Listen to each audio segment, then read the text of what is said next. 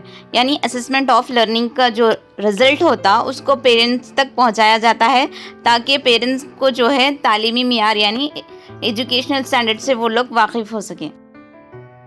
اب ہم لوگ دیکھیں گے احتساب برائے اکتساب یعنی اسسمنٹ فار لرننگ. احتساب کا یہ عمل تدریسی عمل کے دوران انجام پاتا ہے. یعنی یہ اسسمنٹ فار لرننگ جو ہے ٹیچنگ پروسیس کے دوران ہی لیا جاتا ہے. احتساب کے اس عمل سے یہ اندازہ ہوتا ہے کہ تدریس کس حد تک مؤثر ثابت ہوئی ہے. یعنی اسسمنٹ فار لرننگ سے یہ اندازہ لگایا جاتا ہے کہ ٹیچنگ کس حد تک افیکٹو ثابت ہوئی ہے. احتساب کے اس عمل سے معلم وقت ضرورت اپنے تدریسی طریقوں کو تبدیل کر کے اپنی تدریس کو بہتر بنا سکتا ہے.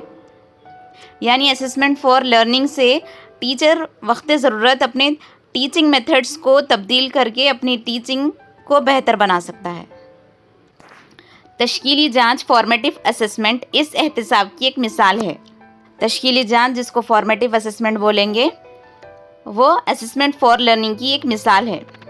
تو فارمیٹیو اسسمنٹ کب کنڈکٹ کیا جاتا؟ بیفور دی لیسن، یا تو لیسن سے پہلے لے سکتے یا ڈیورنگ دا لیسن لے سکتے یا after the lesson. Before the lesson learner understands the lesson's purpose and identifies what they know about the topic. Teacher determines what the learner knows and can do. During the lesson, learner monitors one's progress. Teacher tracks learning progress in comparison to formative assessment results before the lesson. After the lesson, learner recognizes whether they have met the learning objectives. Teacher assesses whether learning objectives have been met. اس احتساب کی خوبی یہ ہے کہ تدریس کے ابتدائی مرحلے میں ہی کمیوں کا پتہ لگا کر اسے دور کیا جا سکتا ہے اور اس طرح تدریس کو مؤثر بنایا جا سکتا ہے. یعنی اسسمنٹ فار لرننگ کی خوبی یہ ہے کہ تدریس کی شروعات میں ہی اس کی کمیوں کا پتہ لگا کے اس کو دور کر سکتے اور ٹیچنگ کو مؤثر افیکٹو بنا سکتے. تھرڈ ہے اکتساب کی شکل میں احتساب یعنی اسسمنٹ ایز لرننگ.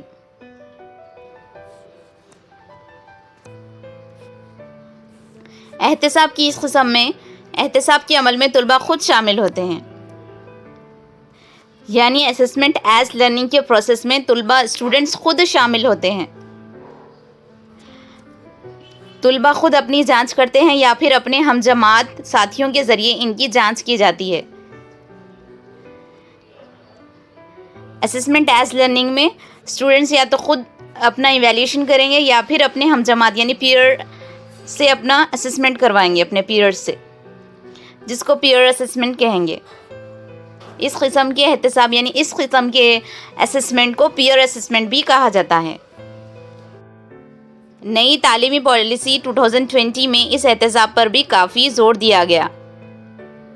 یعنی نیو ایجوکیشن پالیسی 2022 میں اس اسسمنٹ پر یعنی اسسمنٹ ایز لرننگ پر کافی زور دیا گیا.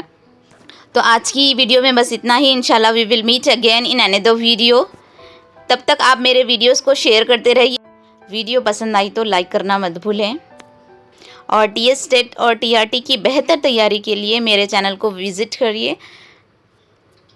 میں نے ٹی ایس ٹیٹ سے متعلق اور بھی ویڈیوز بنائے ہیں جو آپ کی تیاری میں کام آ سکتے ہیں.